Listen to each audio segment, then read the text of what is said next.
Welcome to a brand new episode of the Jampack Report today for March the 10th of 2020. Of course, my name is Samuel Adams and this is a daily gaming news podcast meant to bring you the hottest news you need to know from around the industry, 5 days a week, Monday through Friday, right here on YouTube and podcast services around the world. And let me tell you, today we're flying through this bad boy because I need to go play some of that Call of Duty Battle Royale Warzone out today on the PlayStation 4, the Xbox One, and the PC. We gotta go get some noobs, let me tell you. But with that being said, the show must go on because tons of fantastic news came out today, including the fact that Horizon Zero Dawn has been officially confirmed for PC, coming this summer. Horizon Zero Dawn will launch on PC this summer as confirmed by PlayStation.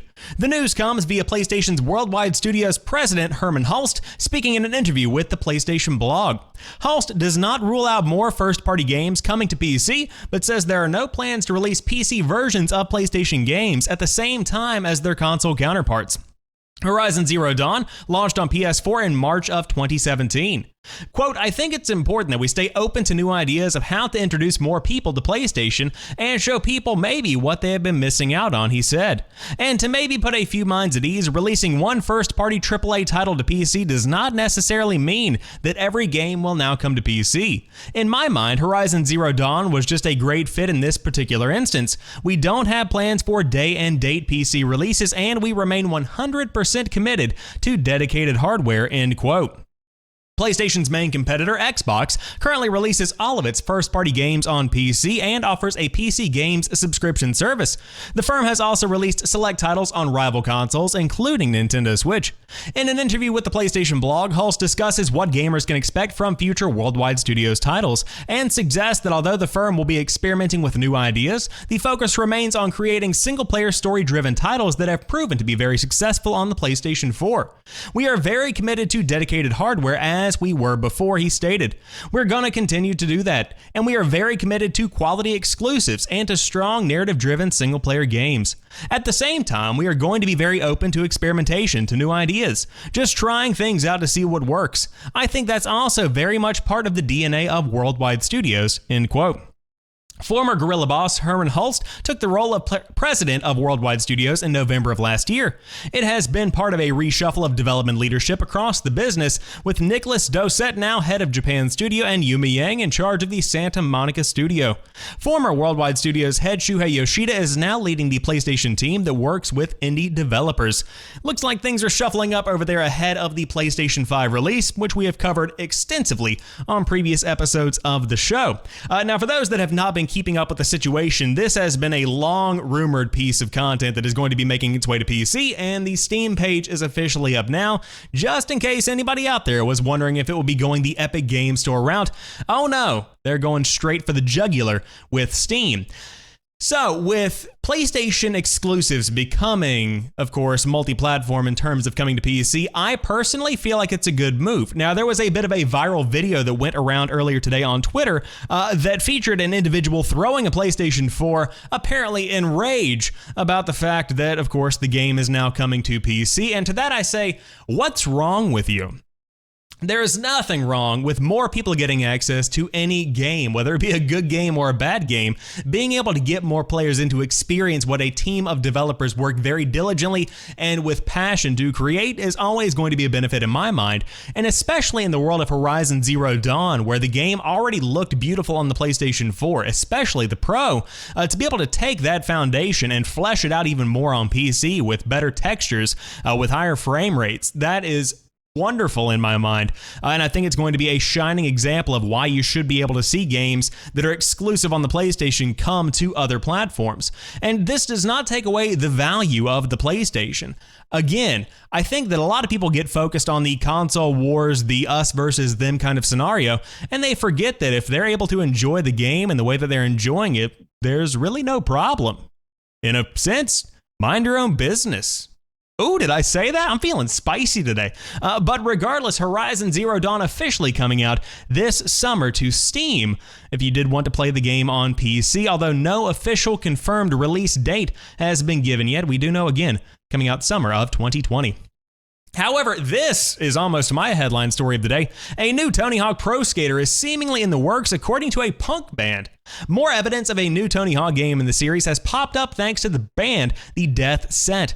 According to a now removed Facebook post from the band, it has 5 licensed songs, of course, in the Tony Hawk 2020 game. That's a direct quote. Luckily, YouTuber The Nathan NS grabbed a screenshot of the post before it was removed and shared it on Twitter. The Death Set is an experimental art punk band originally from Sydney, Australia. This newest bit of info follows reports from November that Tony Hawk Pro Skater series might be getting revived. Around the same time as the report, skateboarder Lizzie Armanto, who was in Pro Skater 5, confirmed she would be in the next one. Keep in mind, none of this confirms a new Tony Hawk Pro Skater game or a remaster of a previous title, but something Tony Hawk seems to be cooking at Activision. Ooh, I'm very excited. Now, one thing I do want to point out here is that I don't believe this last sentence is meant to be taken directly. Tony Hawk has been very vocal about the fact that Pro Skater is pretty much trapped at Activision. He very well would have made another game independently by now if he very well could have. But as for right now, it simply was not in the cards, and now it seems that Activision might be using the dormant IP, and hopefully this game will be better than, of course, Tony Hawk's Pro Skater 5, which was, to put it kindly, a giant steaming pile of garbage. It was just really, truly something horrible. It was an embarrassment of the Pro Skater name, and that's coming from a very long-time fan of the series. But if this is done correctly, if this is done appropriately, if it's handled with the correct amount of care, I think that if a new console generation launches and a Tony Hawk game is not quite far behind, a lot of people would be on board. But it's important to not just use the IP because you have it, but to create a game that has substance and meaning, and that really caters to the overall audience. And I think that right now, they're probably going to be riding a bit of a crescendo, if you will, because a lot of documentaries have been coming out. A lot of people have been talking about how much they love the soundtracks as kids growing up. So now is the time to kind of bring back Tony Hawk, if I did have to say so myself.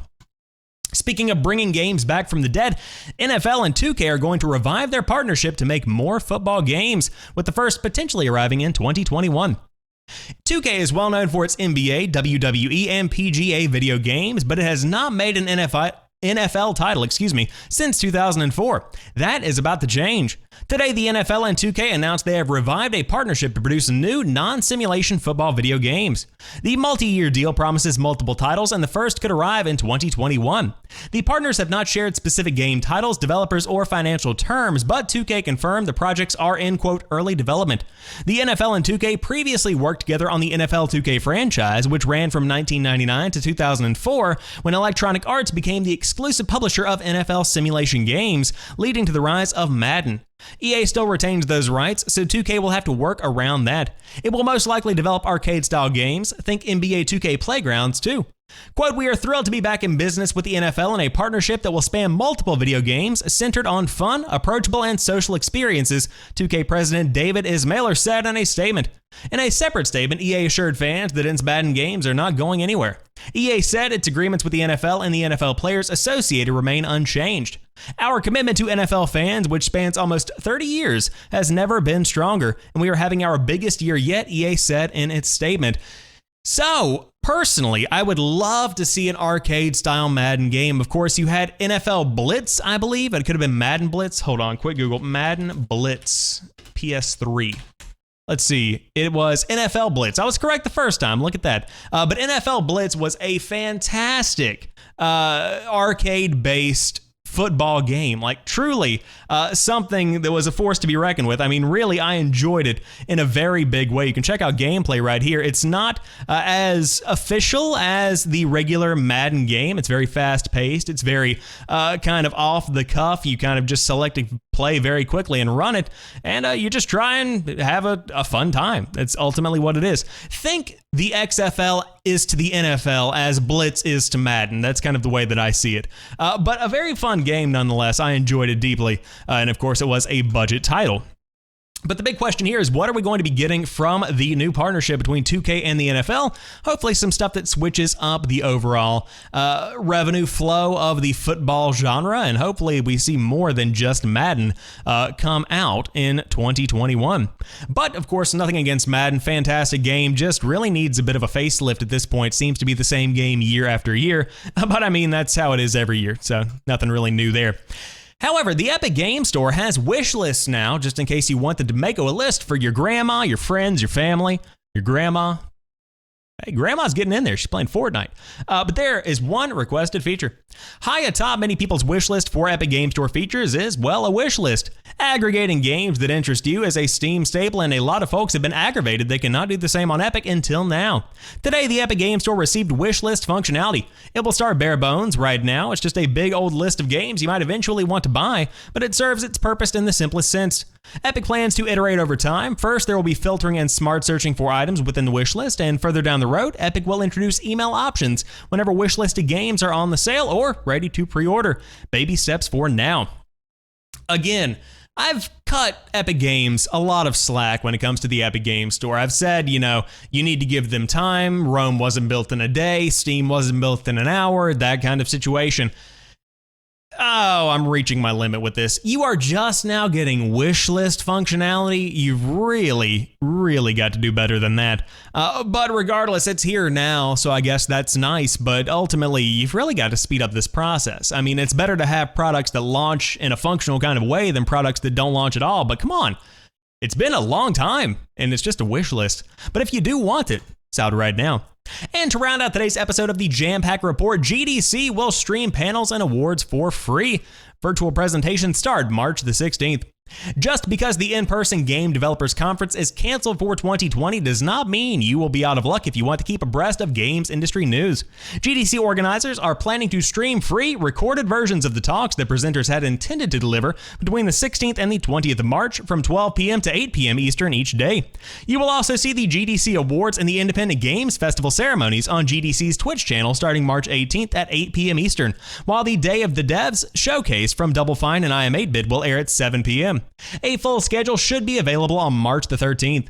All of the virtual talks will be available for free during the GDC Vault, while many will reach YouTube in the few weeks ahead. Some of these talks will appeal primarily to developers. GDC has historically covered topics that may be interesting to many game fans, though, and this year's may be no exception, including sessions available outside of GDC itself. For instance, Microsoft has already announced a GameStack Live virtual event for March 17th and March 18th that will cover various aspects of Microsoft's games and platforms, including a talk on March the 18th at 2:40 p.m. Eastern that will cover both the Xbox Series X and Project X Cloud. You may learn a lot about the future of gaming without having to book a flight to San Francisco. So, right off the bat, cool. We get to see the GDC presentations. Pretty much no value is lost because of the fact that the show itself was canceled. But at the same time, it's also worth mentioning this is just kind of, pushing along the inevitable demise of the conference. We don't need them anymore. When it comes to E3 2020, again, still up in the air, although global coronavirus concerns are still continuing to grow. And it seems like it's just a matter of time before that, conference is canceled and we realize, hey, we didn't really need it that much in the first place. And so with GDC, it was kind of the canary in the coal mine, if you will. It fell off its perch and now it's just kind of twitching on the ground. And I think that a lot of conferences are going to follow. I do believe that conferences aren't going to die altogether, but I think they are going to continue to evolve. When it comes to conferences like GDC, where you do have a giant selection of professionals getting together to learn and to talk and to network, that's going to be something that can pretty much be handled online in a lot of formats. But for fan events, for cons, where you do have cosplayers, for those that want to dress up and go play their favorite games, whatever it might be, those group events, the socialization, those are probably going to exist for a very long time to come. But with that being said, GDC going to stream for free online if you wanted to check out the panels and the awards. So keep an eye on the official channels on Twitter and other social media platforms to stay abreast on the latest news of when you can check out those programs. But with that being said, this program is wrapping up for the day. I hope you enjoyed today's show, and if you did, drop me a like down below and let me know what you think about the show, about Horizon Zero Dawn coming to PC, a new Tony Hawk's Pro Skater game, or maybe even what you think about NFL and 2K getting back together, getting the band back together. Nice. But I will talk to you guys tomorrow. Have a fantastic rest of your night, and peace.